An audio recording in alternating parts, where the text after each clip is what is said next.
Hello, everyone. Hi, welcome to today's SCWW webinar featuring the wonderful and very talented Lynda Bouchard. Just a couple of housekeeping items before we begin, and we apologize for the few minutes delay. We're trying to wait for some people to come on. You can ask questions using the chat feature, the little blue box with the lines in the upper left-hand corner. Type in your questions, hit send. I'll be monitoring those questions for you. And if you have any questions before we begin, ask them now, please. We're going to have TV Plants introduce our wonderful speaker, Lynda Bouchard. Hi, everybody. Lynda Bouchard has been working with authors, publishing companies, and publicists for over 15 years. Some of her clients you'll recognize include David Baldacci, Dorothea Benton Frank, and Kevin Costner, to name a few. She is going to talk to us today about how to get noticed in the noisy world of publishing and hopefully sell your work.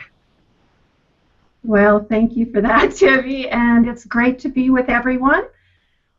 First of all, right up front, I want to say that as a species, publicists thrive best in the background and being behind the scenes. So straight away, I'm already out of my natural habitat. But I will press on. And as Tibby mentioned, I have spent well over 20 years now as a language enthusiast, otherwise known as a publicist for authors. And I have promoted some of the best-known authors on the planet. And I've also worked with first-time authors who have since gone on to become well-known, such as the wonderful Ken Berger and Dorothea Benton Frank, a beloved Southern author, and Nicholas Sparks. And then there's the ones you've never heard of. And so why haven't we heard of them? And most of that is due to lack of publicity, lack of marketing, and lack of making yourselves different from the rest of all the books and authors out there. So as a publicist, I make flower arrangements of the facts, placing them so that the wilted and less attractive petals are hidden by sturdy blooms. And you know, a good PR story is infinitely more effective than a front page ad. But also, your publicist cannot do this without you, the author.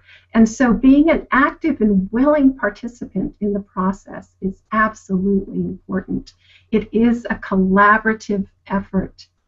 And so what is the difference between becoming an award-winning author and never being heard of or never even selling a book? And that really comes down to great writing, because great content will always find its audience. It's more about the content than how many people read it, because once your book finds an audience, a tribe, they will become evangelists for you. But it is also about promotion and non-stop promotion.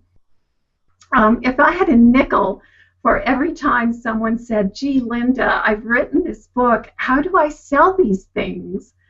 I would be a gazillionaire. And there's this preconceived notion that once you've got your book and your story down on paper, it will be magically discovered, sort of like the way penicillin was, a benign happenstance. But, you know, we're living in a world where there are more books to choose from than ever before, and so much content was produced today alone that it would be hard to keep up with. So we can pretty much start reading instantly, thanks to ebooks and tablets and the internet. So the problem isn't content or access anymore. That's been solved. Instead, it's created a new problem, and that's, how do I choose? How do I choose the next great read or the next great thing to occupy my precious time and attention? And so when I begin working with authors, I always ask them this prescient question, and it's, why should I care? And because so many people have all of these choices now, you have to differentiate yourself and become the red M&M in a bowl full of brown ones. So why should I care? And as a writer, you should always be asking, why should anyone spend their precious time and money on my book? What makes it stand out from all the others? And this is a thing, ideally, you would want to do and ask yourself before you write a single word. And this is one of the secrets to successful marketing of your book. To not only keep the end user of your book in mind, your reader, and show respect in that regard, but to think about the possibilities in your marketing campaign. And if you start thinking about it before you write, you will set yourself up for success, because it's a Sisyphean effort to start a publicity campaign from ground zero. So you want to give yourself as much as an advantage as possible and start it 6 months out. The most successful campaigns I've worked on have been when I got in on the manuscript level before the book was even published, and I could read it at the manuscript level and start getting ideas and, you know, formulating pitches and creative angles for the book. And then I'd make connections with the book clubs, with the local media, with regional and national media, and just start building my lists. And you can do that too. But it is a lot of work in the beginning. So you will set yourself up for success if you start it well before your book is published. And I thank all the writers who sent me emails. And one of the most frequent questions I received was, why is my book so darn hard to sell? Or why is any book difficult to sell? And so promoting a book is a unique process, because you have a tangible object with intangible ideas inside. And so you have to present your book in a very unique way to engage that buyer or the potential reader on Amazon, in the bookstore. So what makes it engaging to a reader? If you walk into any bookstore or go online searching for something to read, just think about what catches your eye, your emotions. Is it the title, which is extremely important? Is it the cover work? Is it the cover art, which is equally as important? Because this engages them before they even crack the book open. So these are essential considerations. And the first part of the marketing process then is painting the picture for the reader before they buy. And how will that be accomplished? And that is through marketing. And marketing at its core is about telling the better story. Because language is dynamic and living and breathing and ever-changing, it is the only true thing, I believe, that we have left. It connects us or creates divides, it uplifts our spirits or can crush our souls, and you do all this in your writing. It can be wieldy and slippery or beautiful and tragic all at once, and you can build entire worlds with the words that you string together. It's a beautiful thing. So if you don't care enough about putting time into your baby, your book, the book you spent monkish hours writing and put blood, sweat, and tears into, why should anyone else care? So think about becoming memorable in your creative efforts, which carry on to the marketing process as well. And so I'm just trying to think about the other questions that I have received. But people ask what I do, and as a publicist, I distill an author's story and create a haiku, if you will, of the entire book. I create the emotional connection through marketing that will make an author that red M&M and stand out. And so, believe me, I've seen mediocrity. It's bland, it's boring, it's beige. You definitely don't want to go there.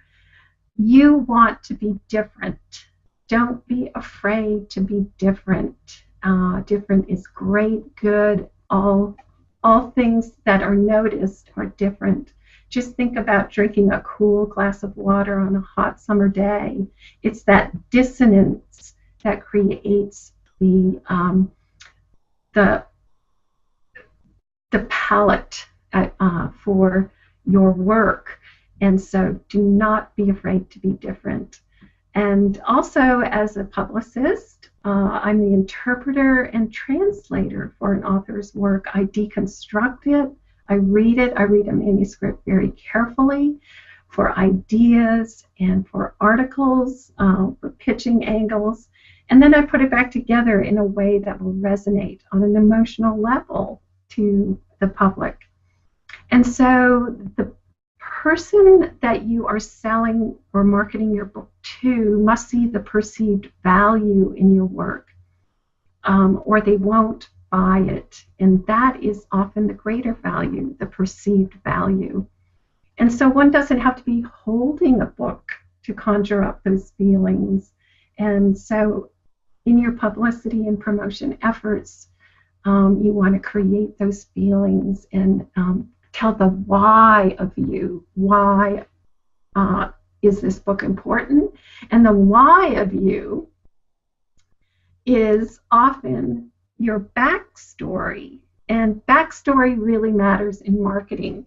And I can't express enough how important that is. And I will give you a perfect example of this. Ken Berger, one of my absolute favorite authors, because he's open to anything in the publicity and marketing realm. He will do anything. He sat in Piggly Wiggly in downtown Charleston selling his book. And that's a great idea. Anywhere there are not books is a better place to sell books, because just think about it. When you're in a bookstore and at a book signing, your peripheral vision is all over the place. You're looking at all the other titles and like, wow, that's cool, that's cool. There are too many books to compete against. So if you're just starting out, anywhere that books are not sold is a great place to sell them. So tie it in to the title of your book. Let's say you've written about horticulture or flowers or what nature. Sell it in a landscaping store or a flower shop, or have them sell it for you. Put it at the counter as a point of purchase. So tie your book into local distributors that kind of have its, tie into the theme of your book. So getting back to the marketing and finding the better story, we live in such a fast-paced world now that information is continually washing over us, and yet few things stick. However, the messages that are remembered generally have a story connected to it, and the key to any good story is the ability of the audience to relate to it. And that goes for marketing as well. So as you're developing your publicity campaigns, your ideas, think about what your story is. What is your backstory? Ken Berger had a challenge with cancer, and we weave this into his backstory, and I scheduled him and promoted him to cancer fundraising and fundraising talks, and he made not only a significant amount of money as a speaker and selling his books, but he also gave value to the audience. And it wasn't about him, selling his book was an afterthought, really, for the people. He talked about his cancer journey, and he engaged his audience, and he made it about them, and he made them hopeful, and he shared his story as a cancer survivor. And so that is something that you also have to think about, is what can I do for them?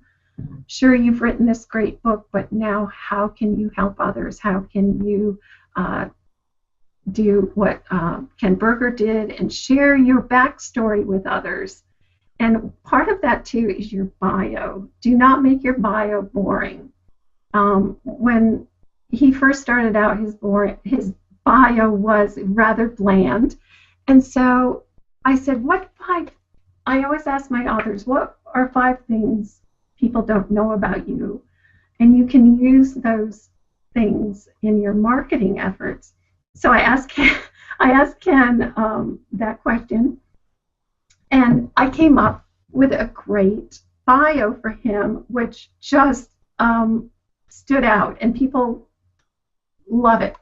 And it is Ken Berger graduated dead last in his class at the University of Georgia.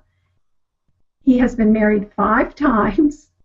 He is a cancer survivor, a recovering alcoholic, and a happy man.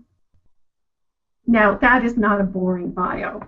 It's short, but it tells you a lot about who he is.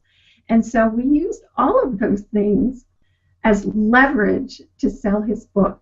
So think about how your story connects with current events or with breaking news. Leverage your uniqueness, because nobody has the same backstory as you do. And remember that your book is merely your calling card to gain entry to bigger things like book festivals, speaking events, media interviews. And so the more that you bake your own story into your marketing efforts, the more people will connect with you and buy your books and tell others and become your greatest source of advertising. A great backstory builds pulling power over time, and it translates to more readers for you. And here's another encouraging thing. You do not have to sell to millions to become memorable. Small is the new big. Great marketing makes the new feel familiar, and the familiar feel new. And that goes for the story you are putting out there about your book as well. And so remember that marketing and publicity is really where the art of your writing craft and the business meet. They meet at the marketing point. So after you have finished writing your book, you really have to start thinking about yourself as a marketer if you're going to do this on your own. So think small and focus, and make your story memorable by weaving your own special whatever it is about yourself into your what you've overcome. You might have a famous family member. Use all of it in your marketing. And technology has so fragmented our market that people can find exactly what they're looking for. They can pick and choose and ignore the rest. So the good news is you don't have to reach millions to be successful, okay? Then just think as narrowly as you can and find that core group that are passionate about the same things you are.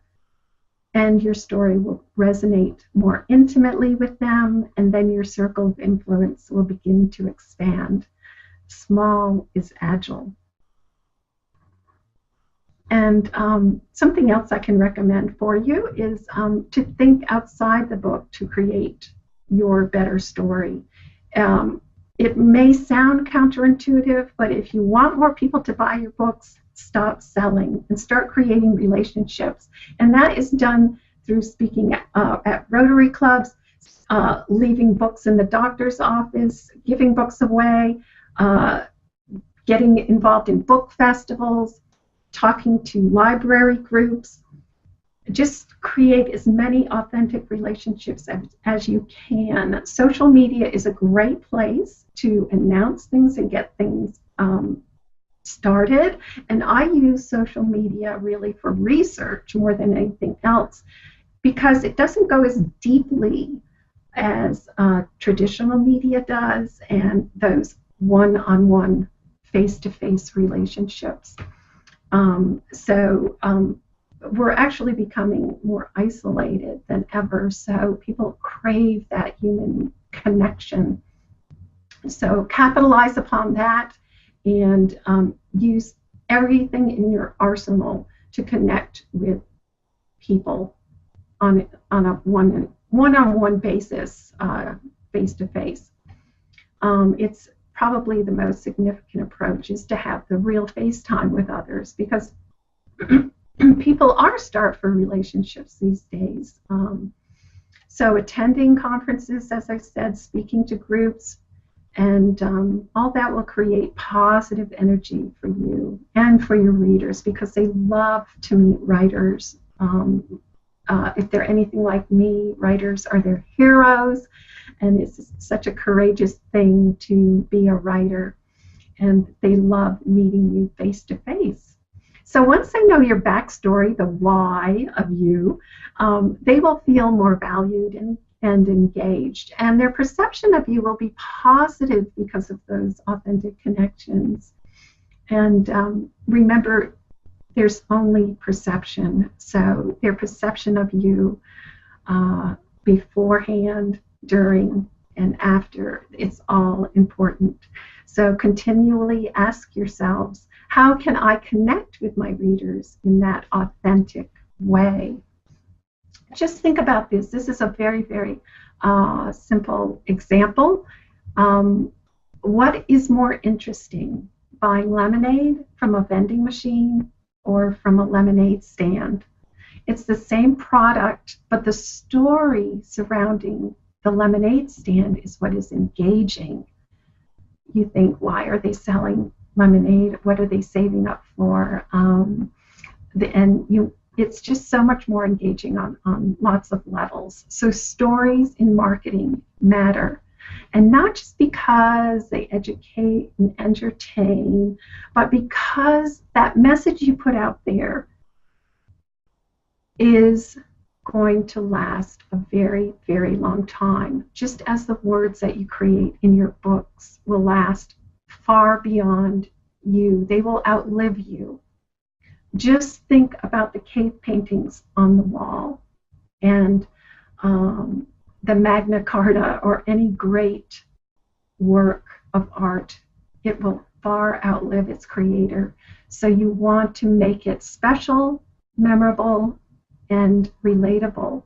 So ask yourselves how long your story will live and speak to your readers. So do we have any questions? I'm trying to see here. Do we have questions, Crystal? No? Okay, then I'll go over some of the questions that I have gotten. And then I want to share with you, one of the questions I did get was, can you share some great books about writing? And yes, I can. I will do that. First of all, I want to share some of the marketing tips that you can do on your own as writers, and then I'm going to share some wonderful books about writing that I think will serve you well. So you want to first identify your target audience, and that will be different for everyone. And you can often use that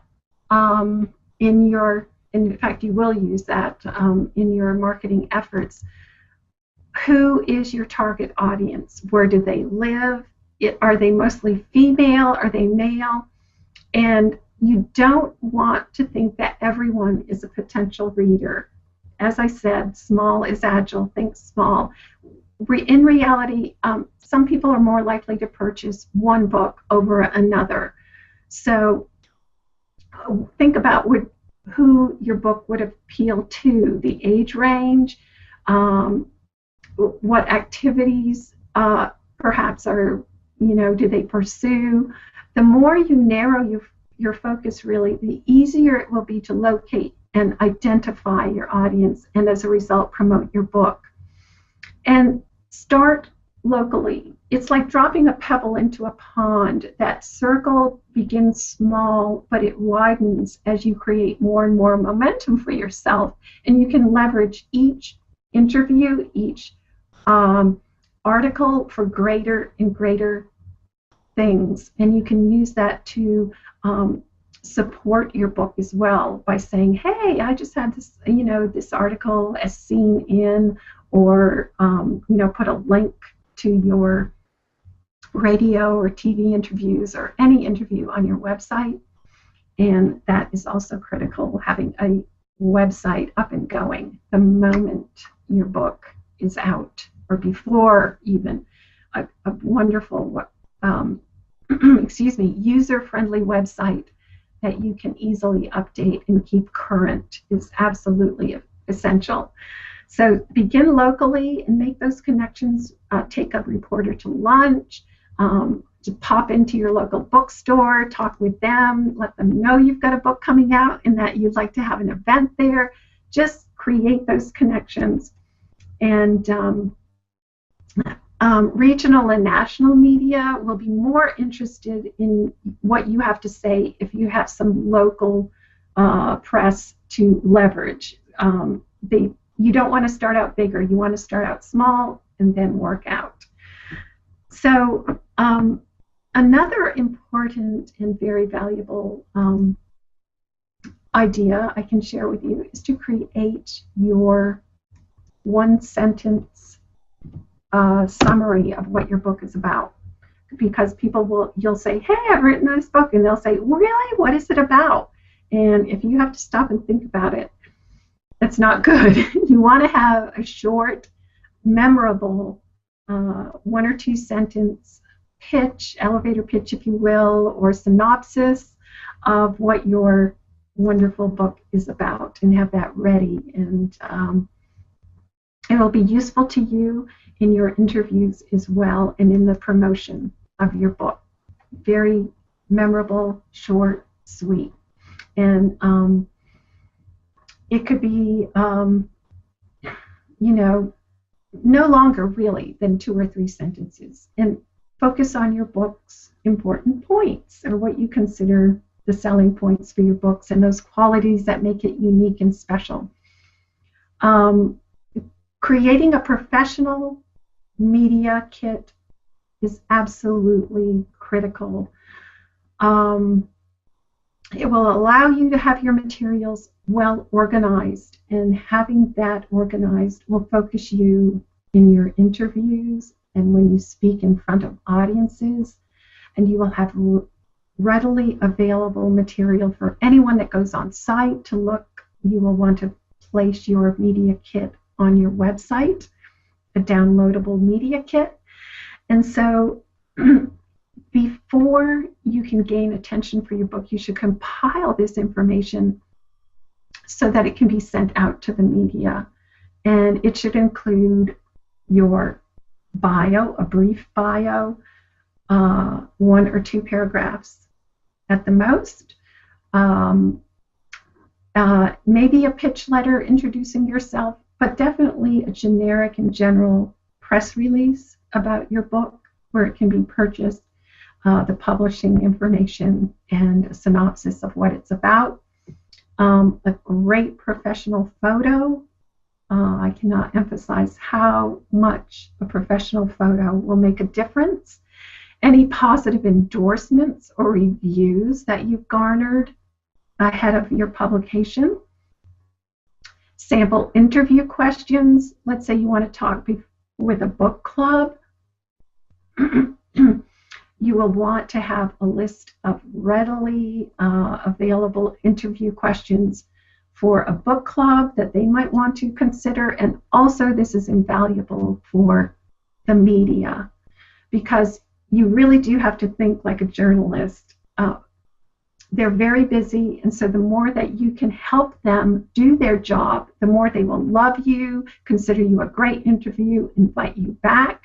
So I always have a list of questions ready for the media.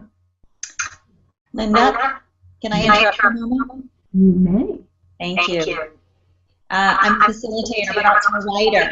This is so wonderful, your passion and your wealth of knowledge, and it's just amazing. It really is. And I wanted to ask, we have not received any questions in, but if anyone has any success stories to share, something that Lynda has said that's inspired you to share with others.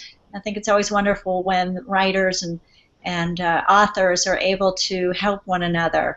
Her comment about going to a different venue to do a book signing reminded me. I went to the original Pancake House in Alpharetta, Georgia, and in 2 hours I sold 30 books. It was my best book signing ever. So you know.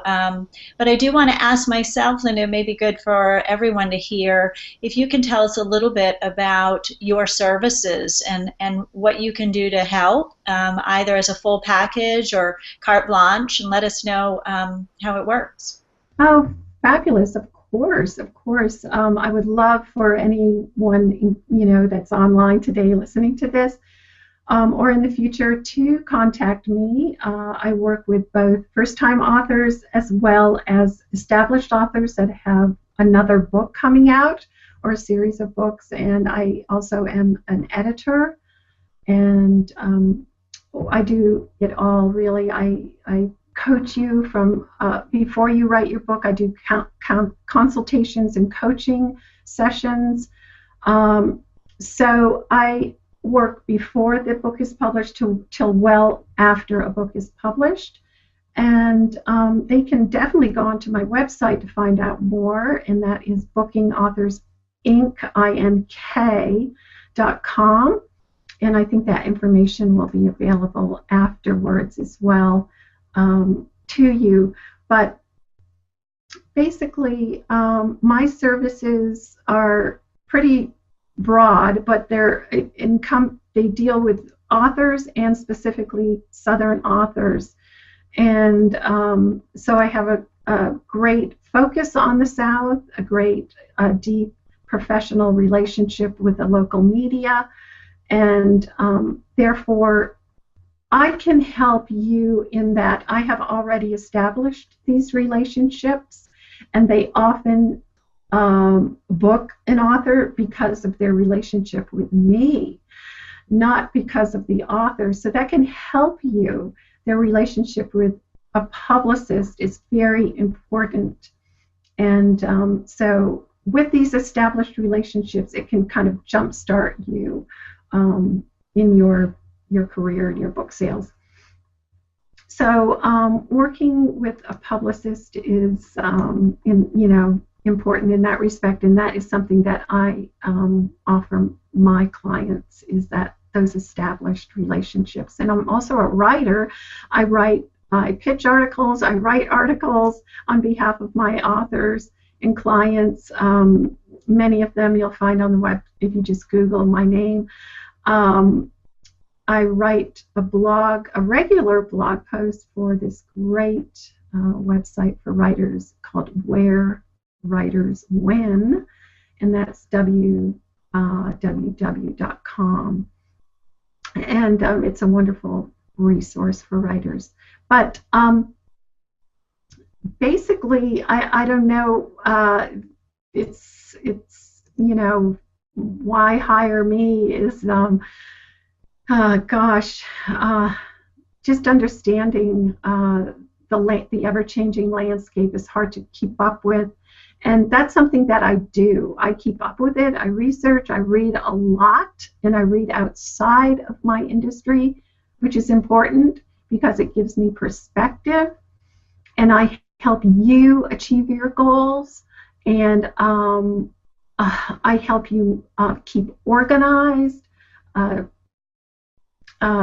to make the most of what you as a unique author have to offer. And so, I mean, it's like I tell my clients, you can call me anytime, I never sleep. And it's true, it's really hard to shut it down because creative ideas are just happening all the time in my head, and I just can't wait to get them in front of my clients and see them put into practice. And so, and then there's the mundane things. I compile status reports for my clients that include what they've done and where we're going, my list of contacts that I've made on their behalf. I stuff envelopes of galleys to send off for reviews and for events. I tote packages to the post office. I do all that mundane stuff too. It's necessary and it's absolutely crucial. And I work really hard for my clients and they get a lot of results. But there's never any guarantee that anyone will love you or pick up your book or read you. So it's a continual effort, and it's about just never stopping. And so I'm always working with you and pitching and emailing. I don't ever set out for a book to fail. But you know, your publicist is always the one that is the one that gets all the criticism. You know, so things don't always go exactly as planned because it is life. But I do stay in touch with you, and many of my authors I consider close friends. So I'm a teacher, I'm a therapist, I'm a personal assistant, I'm a travel agent, I'm a media maven, and you know, all of that wrapped up into one. I hope that answers your question. Thank you very much, Lynda, for everything. Crystal, do you have any other questions or anything to add?